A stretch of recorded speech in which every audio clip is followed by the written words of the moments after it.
Sir ने ना हमको गाली दी थी। अच्छा।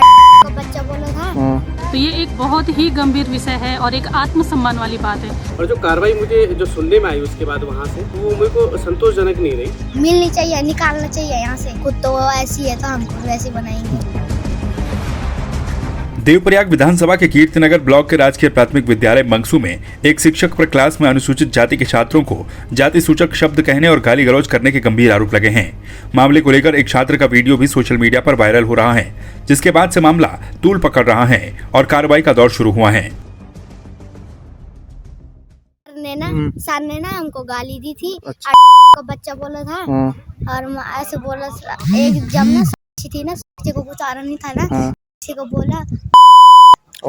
और तुमने इस पे कुछ प्रतिक्रिया नहीं की? नहीं, हम सब सर हमको मारेंगे। अच्छा, मारेंगे। हाँ। अच्छा, कब से बोल रहे हैं सर ये शब्द? मतलब बोलते रहते तुम्हारे स्कूल में? हाँ, जब से मैं 4 में गया। अच्छा, मतलब काफी टाइम से तुमको बोल रहे हैं कि तुम इस हो ये हो शब्द ना? हाँ। अच्छा, और क्या क्या बोला सर ने? और बोला था गंदी गंदी बातें बोल रहे थे। गंदी गंदी बातें बोली। हाँ। ठीक है, मतलब और बच्चों को भी बोली कि सिर्फ तुम लोगों को बोली? सबको।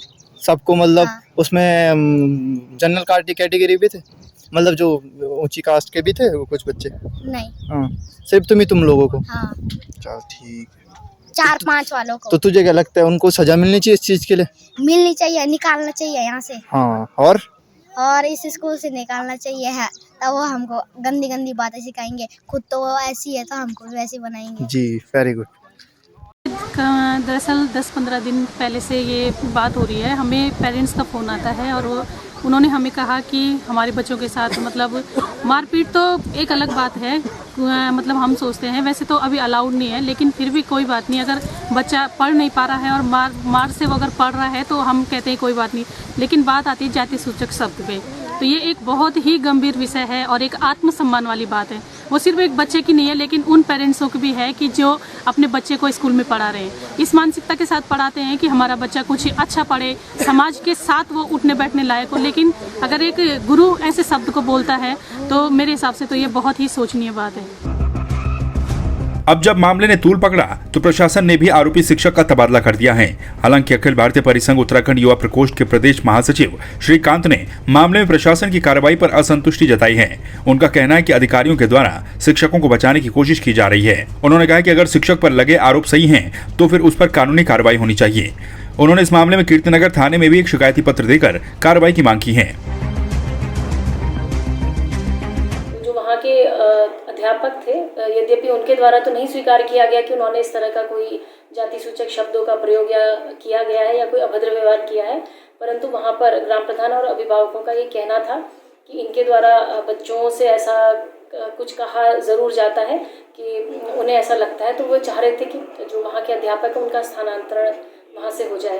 तो उनका स्थानांतरण मेरे द्वारा जो इसमें जिलाधिकारी महोदय को पत्र लिखा गया था तथा संस्तुति की गई थी, और बीओ जो हमारे खंड शिक्षा अधिकारी उनको भी ये पत्र की कॉपी गई थी, तो उसका संज्ञान लेते हुए उसमें उनका ट्रांसफ़र किया जा चुका है। इसमें शिक्षक को केवल उस माहौल को शांत करने के लिए, क्योंकि गांव वालों का सभी का वहाँ पर कहना था, जनप्रतिनिधि भी वहाँ थे, तो उनका ये कहना था कि क्योंकि अब इस तरह का माहौल बन गया है कि वो बच्चे भी शिक्षक के सामने कंफर्टेबल नहीं होंगे, शिक्षक भी बच्चों के सामने कंफर्टेबल नहीं होंगे।